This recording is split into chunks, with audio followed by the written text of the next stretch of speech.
दोस्तों हम लोग दो चर वाले रैखिक समीकरण को हल करना सीखेंगे।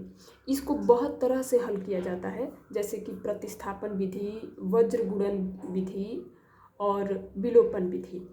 तो हम लोग ये जो दो चर वाले रैखिक समीकरण हैं इनको विलोपन विधि से हल करना सीखेंगे, जानेंगे। ठीक है दोस्तों, विलोपन विधि से इसके नाम से थोड़ा थोड़ा स्पष्ट हो रहा है कि यहाँ पे कुछ विलुप्त करने वाला मामला है।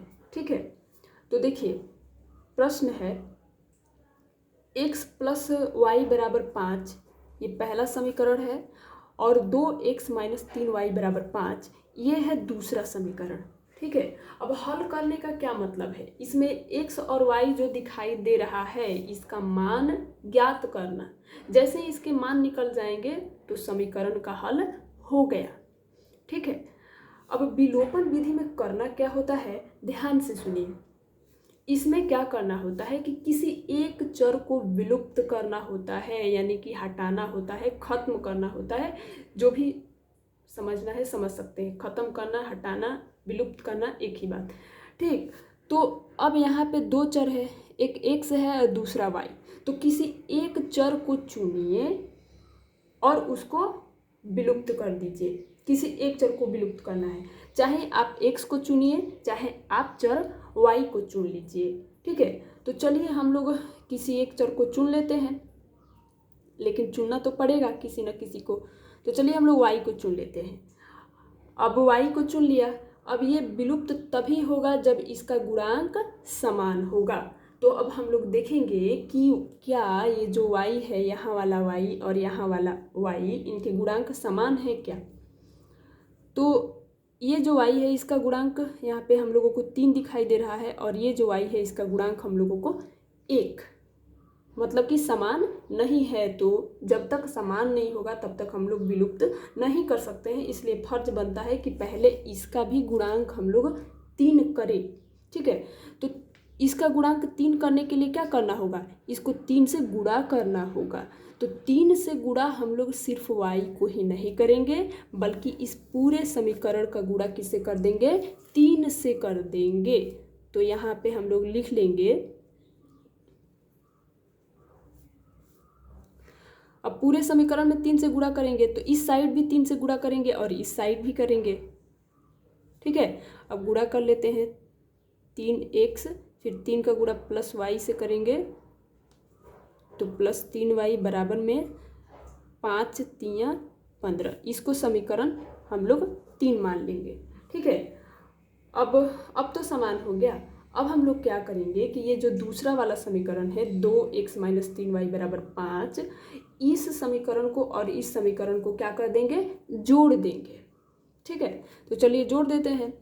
अब इस समीकरण के जस्ट नीचे इस वाले समीकरण को हम लोग लिख लेंगे, 2x माइनस 3y बराबर 5।